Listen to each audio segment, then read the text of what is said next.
1994 के हॉलनेस प्रोग्राम के इस अंश में सदगुरु समझा रहे हैं कि पुरानी बातों का अस्तित्व तभी होता है जब हम मन के माध्यम से काम करते हैं, वरना इस विशाल अस्तित्व में हर चीज हमेशा नई और ताजी है। सदगुरु कहते हैं,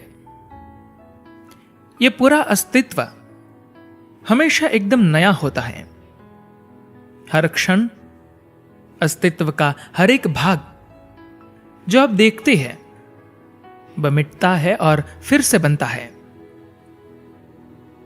अस्तित्व में सब कुछ हर क्षण लाखों बार कुछ नहीं हो जाता है और फिर से कुछ बन जाता है। यही कारण है कि गौतम बुद्ध ने अनित्य जो सदैव नहीं रहता की बात की थी और आदि शंकर ने माया वह जो नहीं है की बात की थी। हर चीज वास्तव में होती ही नहीं। हर पल हर एक वस्तु समाप्त हो रही है, फिर से बन रही है, मिट रही है और फिर से अस्तित्व में आ रही है। ऐसा लाखों बार होता है। अस्तित्व हमेशा नया होता है। यह सिर्फ इसी क्षण में है। यह बनता है, मिटता है, फिर से बनता है, फिर से मिटता है। पूरी सृष्टि इसी सिद्धांत पर आधारित है। सारे अस्तित्व में सिर्फ एक ही चीज है जो पुरानी चीजें अपने साथ लेकर चलती है, और वह है आपका मन।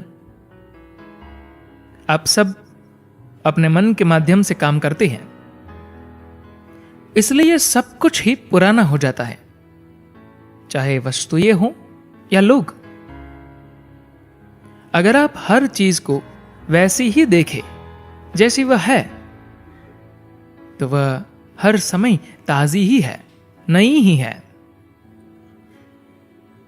हॉलनेस कार्यक्रम 1994 के पहले दिन जब कार्यक्रम में भाग लेने वाले प्रतिभागी आए, तब भयंकर बारिश हो रही थी और कुछ लोग वापस जाने के बारे में सोच रहे थे। उन लोगों ने शायद वैसी बारिश का पहले कभी सामना नहीं किया था। जब बारिश हो रही होती है तब बहुत से लोग अपने घरों से बाहर ही नहीं निकलते। इसके अलावा आप शहरों में जैसी बारिश का अनुभव करते हैं और गांव में जैसी बारिश का अनुभव करते हैं, वे बेहद अलग है। बाहर आपको सब कुछ अपने ज्यादा करीब लगता है, चाहे गर्जना मिलो दूर हो रही है। जब वास्तव में जबरदस्त तूफान आया हो, तब जरा बाहर जाकर कुछ देर वहां बैठिए। इसके लिए आप में काफी सहन शक्ति और व्यावहारिक बुद्धि होनी चाहिए। अधिकतर लोग बहुत ज्यादा डर जाएंगे। जब जोरदार तूफान आता है तो वे अपने आप को कंबल में लपेट लेते हैं, जैसे कि वह कंबल बिजली को आपके ऊपर गिरने से रोक लेगा। अगर बिजली को आप पर गिरना है तो वह गिरेगी ही, कोई कंबल से उसे रोक नहीं सकेगा। आपको उसके लिए अपने घर में बंकर बनाना होगा। उस गरजते बरसते तूफान ने शायद लोगों को निराश कर दिया था। जो भी हो, अगले दिन वे सिर झुकाकर चल रहे थे। बहुत कम लोग पहाड़ों की तरफ देख पा रहे थे। 2-3 दिनों के बाद वे थोड़े प्रसन्न हुए और सुबह वे पहाड़ों को देखकर उनकी प्रशंसा कर रहे थे कि वे पहाड़ कितने सुंदर हैं।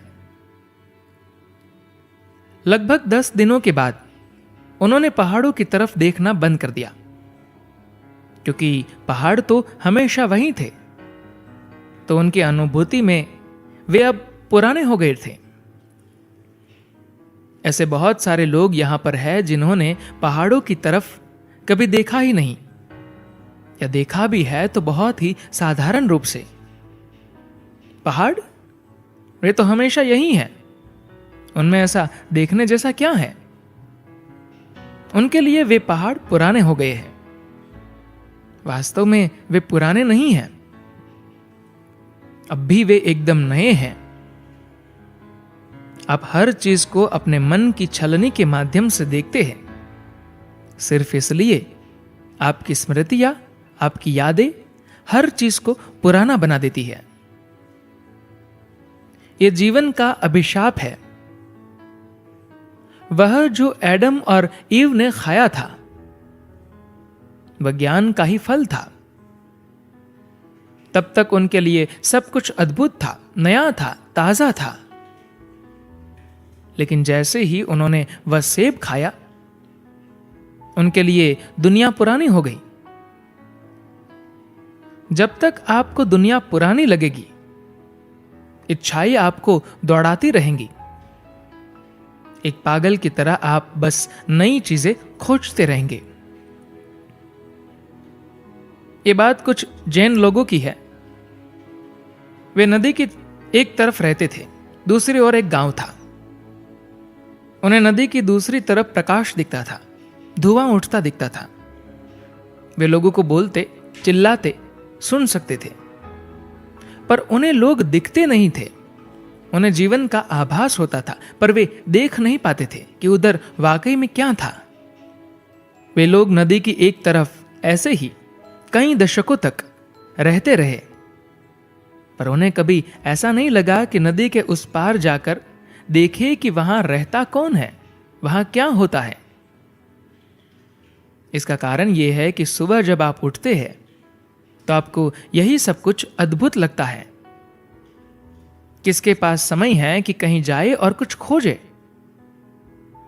उनके पास रोज ही सब कुछ नया है।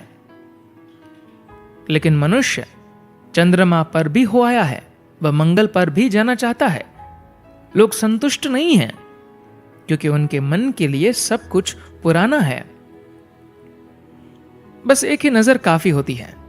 जैसा कि फ्रेंच लेखक और दार्शनिक अल्बर्ट कामू ने अपने एक पुस्तक में लिखा है, बौद्धिक रूप से वे आत्मज्ञान प्राप्त करने के बहुत नजदीक आ गए थे। इतना नजदीक कि वे पागल होने के कगार पर थे। उन्होंने स्वयं को जानने समझने के बहुत प्रयत्न किए। यदि किसी ने उनको ध्यान करना सिखाया होता तो वे एक अद्भुत आत्मज्ञानी जीव बन जाते। लेकिन उन्हें दीक्षित करने के लिए कोई नहीं था। अपनी पुस्तक द मिथ ऑफ सिसिफस में उन्होंने जो कहा है वह लगभग वैसा ही है जो हमारे उपनिषदों में, भगवत गीता में कहा गया है। केवल अनुभवात्मक गुण की कमी है। बौद्धिक स्तर पर उन्होंने सब कुछ देखा था, पर उसका उन्हें कोई अनुभव नहीं हुआ था। वे आत्मज्ञान के अत्यंत नजदीक थे, पर सही वातावरण न होने से और अपनी तार्किक सोच के कारण वे चूक गए। इस पुस्तक में उन्होंने कहा है कि यदि आप अपनी आंखें खोले और सही ढंग से जीवन को कुछ देर तक वैसा ही देखें जैसा वह है, तो फिर चाहे सारी जिंदगी आपको किसी कैद खाने में बंद रखा जाए, आप चाहे सारी जिंदगी आंखें न भी खोले, तब भी ये एकदम सही रहेगा, कोई फर्क नहीं पड़ेगा। ये उनकी अनुभूति थी, वे इस तरह से महसूस कर रहे थे, और ये सत्य है। आप अगर अस्तित्व पर एक भी बार भी नजर डालते हैं तो ये पर्याप्त है। उसके पास आपको देने के लिए बहुत कुछ है। आपने जो देखा है, अगर वह काफी है, सिर्फ तभी आप सही मायने में ध्यान मग्न हो सकते हैं। सिर्फ एक बार आकाश को देख लेना पर्याप्त है। उसके बाद अगर आप अंधे भी हो जाते हैं तो भी एक बार जो आपने आकाश को देखा है वह आपको जीवन भर चला सकता है। अगर आप वाकई ग्रहणशील हैं, वरना आपके लिए हर चीज पुरानी हो जाती है, क्योंकि अपनी जागरूकता की जगह आप अपनी यादों के सहारे जीते हैं। धन्यवाद।